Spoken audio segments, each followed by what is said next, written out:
Hello मेरे प्यारे बच्चे, कैसे हैं आप लोग? मेरे भाई मेरी बहनों, आप लोग बिल्कुल ठीक ठाक होंगे। आज के इस क्लास में मैं आपको बताने वाला हूँ वृत्त का पृष्ठीय क्षेत्रफल कैसे निकालते हैं और उसका आयतन के बारे में बात करेंगे। पूरी डिटेल से बात करेंगे, किसी प्रकार की परेशानियां नहीं होने वाली है। और आज के क्लास में फर्स्ट टर्म एंड हम आपको बता दें छिन्नक और उसका आयतन और उसका वक्र पृष्ठ का क्षेत्रफल और उसका संपूर्ण पृष्ठ का क्षेत्रफल मैं आपको क्लियर कर देने वाले हैं। और एक और टॉपिक लेके आया हूँ खोखले बेलन, खोखले हॉलो सिलेंडर के बारे में, उसका भी संपूर्ण पृष्ठ का क्षेत्रफल, वक्र पृष्ठ का क्षेत्रफल एंड आयतन के बारे में बात करते हैं। आइए चालू करते हैं। और ये आज आपका फार्मूला वाला क्लास हुआ, लेकिन एक क्वेश्चन आपको दूंगा बनाने के लिए गाइज। इस बात को आप ध्यान से रखिएगा ताकि आपको बिल्कुल समझ में आ सके, ताकि आपको तो बेसिक भी तो तैयार करना है ना, फार्मूला याद रखना, ये भी चीज़ तो हमको पूछना है ना कि ये सारी चीज़ें आपको याद है या नहीं है। ठीक है, चलिए आइए देखते हैं। जैसे कि हमारे पास वृत्ते पर जब वृत्त हो जाए समान दूरी की त्रिज्या पर, तो उसको हम लोग सकेंद्रीय वृत्त के नाम से जानते हैं। बोलते हैं रिंग हो गया, बल्ले हो गया, बल्ले बल्ले। तो मैंने एक बल्ले बनाया, छोटी वृत्त की हाइट निकाल दिया और बड़ी वृत्त की हाइट निकाल दिया, कह दे तो हम लोग डबल बेलन सिलेंडर बना दिए। तो ये जो तार जो देख रहे जो परिधि के रूप में है, इसी को हम लोग बोलते हैं वक्र पृष्ठ। और इस टोटल का आइडिया निकाल दीजिएगा, क्षेत्र निकाल दीजिएगा, क्षेत्रफल निकाल दीजिएगा, तो हो जाएगा संपूर्ण पृष्ठ का क्षेत्रफल। और इस हॉलो के अंदर जितनी सारे वस्तुएं समा सकती है, जितनी स्थान तक, वे उसका आयतन हो जाता है। ठीक है, आयतन का मतलब वॉल्यूम कितना है, उसमें कितना चीज समाहित हो सकती है। जैसे कि एक गिलास में आधा लीटर पानी अट सकती है, तो उसका आयतन आधा लीटर के बराबर हो गया क्या? आइए देख लेते हैं।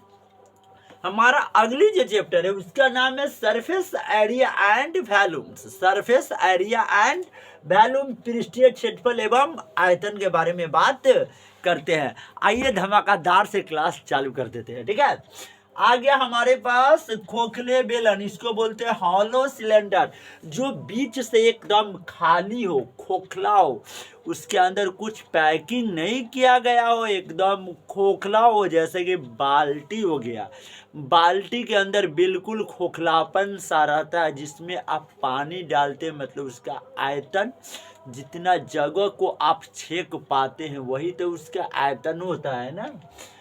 खोखले बेलन के आयतन तो सुनिए, ये इसका छोटा वृत्त से लेकर त्रिज्या की दूरी को छोटका त्रिज्या कहते हैं, मतलब इसको बोलते हैं आंतरिक त्रिज्या। और बड़ा वृत्त की ये त्रिज्या जो देख रहे हैं इसको बोलते हैं बाहरी त्रिज्या, जिसे 12 आर से सूचित करते हैं। ठीक है, और ये इसका हाइट हो गया, हाइट कहने का मतलब ये इसका ऊंचाई हो गया।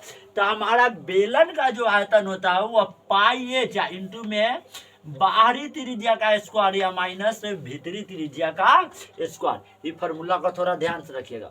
उसके बाद वक्र पृष्ठ का क्षेत्रफल का मतलब होता है, जो आपने जो ये तार जो परिधि के रूप में देख रहे हैं मोड़ा हुआ है, इसका यदि आइडिया आपको केवल निकालना है तो फार्मूला होता है 2 पाई एच इंटू में बड़का बाहरी वृत्त की त्रिज्या या प्लस में भीतरी वृत्त की त्रिज्या। उसके बाद खोखले बेलन का कुल पृष्ठ का क्षेत्रफल आपको निकालना हो, तब इसका फार्मूला होता है 2 पाई एच इंटू 12 आर प्लस में छोटा आर, फिर 2 पाई में एच नहीं है तो 12 आर का स्क्वायर माइनस छोटा आर का स्क्वायर। ये 12 आर जो होता है ये बाहरी त्रिज्या है, और छोटका आर जो है यह आंतरिक त्रिज्या है, मतलब अंदर का त्रिज्या है। उसके बाद आ जाइए छिन्नक। छिन्नक कहने का मतलब फ्रस्टम। जैसे कि मैंने एक शंकु बनाया और शंकु के बीच में गोला सा आकार काट दिया, ये आपका बन जाता है कोण, एंगल्स, शंकु का रूप धारण कर लेता है। आपका शंकु का जो छिन्ना का जो आयतन होता है वो 1/3 पाई एच इंटू में बाहरी वृत्त की त्रिज्या का स्क्वायर प्लस में भीतरी त्रिज्या का स्क्वायर प्लस में बाहरी भीतरी त्रिज्या का गुणनफल। ठीक है, इसको बोलेंगे 1/3 पाई एच इंटू में 12 आर स्क्वायर प्लस में छोटा आर स्क्वायर प्लस में 12 आर गुने छोटा आर। उसके बाद हमारे पास है शंकु के वक्र पृष्ठ का क्षेत्रफल। तो एच के स्क्वायर इंटू में आर माइनस आर का होल स्क्वायर है, इस बात को ध्यान से रखें। शंकु के छिन्न का कुल पृष्ठीय क्षेत्रफल हमारे पास है पाई आर स्क्वायर प्लस में छोटा आर के स्क्वायर, मतलब वृत्त का क्षेत्रफल हो गया, बड़ा वृत्त का क्षेत्रफल हो गया, इसमें बड़ा वाला वृत्त का क्षेत्रफल और फिर छोटा वृत्त का क्षेत्रफल का योग और प्लस में बड़ा वृत्त छोटा वृत्त की त्रिज्या का योग और साथ में पाई एल। ठीक है, इसकी जो तिरछी ऊंचाई है यही आपका क्या है, एल है, ये इसका हाइट हुआ। उसके बाद मैं आपको बता दूं ये घनाभ का आयतन में पृष्ठीय क्षेत्रफल निकालना है। ठीक है, तो सबसे पहले तो आप देखिए आपको क्या क्या है। आपको सबसे पहले लंबाई 12 है, चौड़ाई 10 है और ऊंचाई आपका कितना है, 8 है। आप आयतन का फॉर्मूला जानते हो, ये अगर लंबाई गुने चौड़ाई गुने ऊंचाई, ये इसका फॉर्मूला होता है। लंबाई का मान 12 गुने 10 गुने और 8 गुना 12 एकम 12 12 8 96 साथ में एगो 0 और ये आयतन है तो मीटर क्यूब में हो जाएगा। ये निकल गया इसका आयतन का फॉर्मूला। अब बात करते हैं इसके पृष्ठीय क्षेत्रफल एरिया का। एरिया का फॉर्मूला होता है 2 इंटू लंबाई गुने चौड़ाई प्लस चौड़ाई गुने ऊंचाई प्लस ऊंचाई गुने लंबाई, ये इसका फॉर्मूला ही होता है गाइस। टोटल का वैल्यू डाल दीजिएगा 2 इंटू लंबाई गुने चौड़ाई, लंबाई गुने चौड़ाई तो 12 दाही के 120, चौड़ाई गुने ऊंचाई 10 8 80 आजोर ऊंचाई गुने लंबाई तो 12 8 96।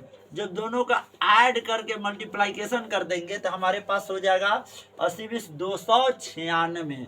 296 में 2 से गुना कर दीजिएगा, 6 दूना 12 9 दूना 18 1 19 2 दूना 4 1 5। ये आपका एरिया निकल गया। एरिया है तो मीटर स्क्वायर में हो गया, आ गया 592 मीटर स्क्वायर।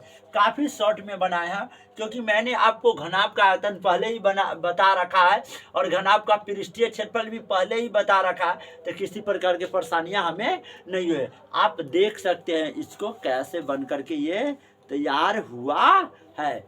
बाकी आज का ये क्लास कैसा लगा, थैंक यू वेरी मच। मिलते हैं नेक्स्ट क्लास में। पढ़ते रहिए, मेहनत करते रहिए, व्यस्त रहिए, मस्त रहिए।